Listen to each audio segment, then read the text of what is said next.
Heureuse de vous retrouver sur KT24. Bonsoir et bienvenue à tous dans ces flashs d'informations.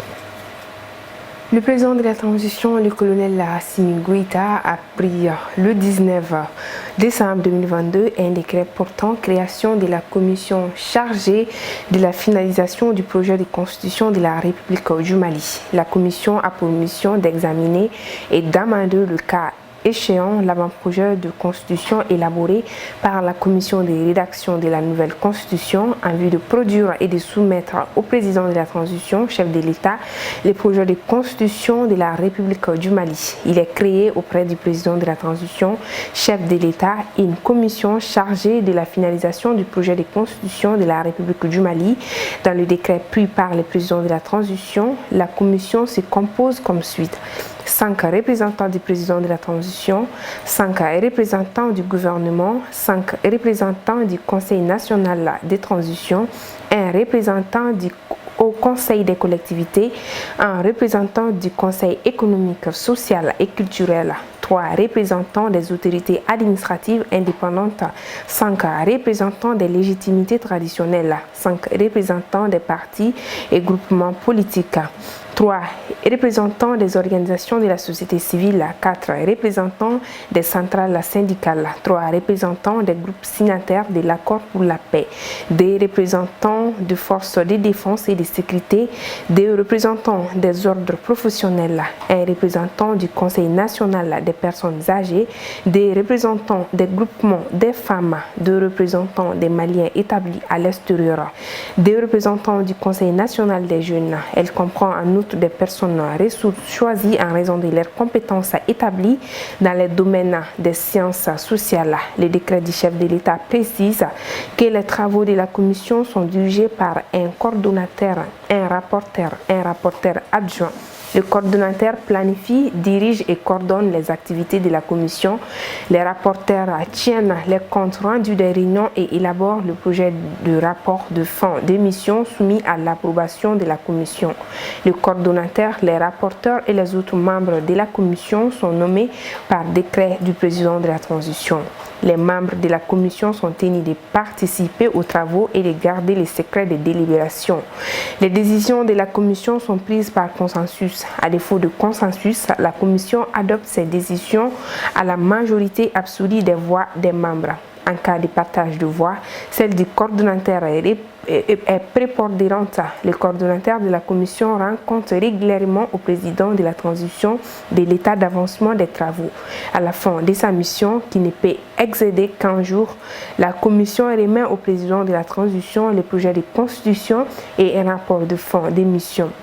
Les coordinateurs, les rapporteurs et les membres de la commission bénéficient d'indemnités et de primes forfaitaires fixées par décret du président de la transition. Les dépenses liées au fonctionnement de la commission sont à la charge du budget national. Relève les décrets numéro 2022-0777 PTRM du 19 décembre 2022 portant création de la commission chargée de la finalisation du projet de constitution de la République du Mali. Le Conseil des ministres s'est réuni en session ordinaire le mercredi 21 décembre 2022 dans sa salle de délibération au palais de Kouloubar sous la présidence du colonel Assimi Goïta, président de la transition, chef de l'État. Sur le rapport du ministre de la Santé et du Développement social, le Conseil des ministres a adopté un projet de décret déclarant pupille de la nation en République du Mali, la loi numéro 2016-058 du 27 décembre 2016 institue les pupilles de la nation et les pupilles de l'État en République du Mali et fixe les conditions remplies par l'enfant mineur pour bénéficier du statut de pupille. En application des dispositions de cette loi, le projet de décret adopté accorde le statut de pupille de la nation à 125 enfants mineurs qui bénéficieraient, entre autres, de la prise en charge des frais de soins médicaux ou du ticket modérateur, de la prise en charge des frais de scolarité au niveau de l'enseignement fondamental et secondaire, de la prise en charge des frais d'apprentissage et de formation professionnelle, de l'octroi d'une bourse entière de l'enseignement supérieur, du placement ou de l'adoption en institution spécialisée. À présent, la page internationale en Mauritanie, le ministre de l'Industrie et des Mines, sous Abdel Aziz Bouteflika, condamné à 100 ans de prison. Devenir fugitif est un scénario qu'il n'avait certainement pas prévu quand il était au premier loge du pouvoir. De toutes les figures de l'entourage de l'ancien chef de l'État Abdel Aziz Bouteflika, l'ex-ministre de l'Industrie et des Mines, Abdel Salam Bouchareba, est de loin celui qui s'est vu infliger la sanction judiciaire la plus lourde. 100 ans de prison au terme de 5 procès pour corruption.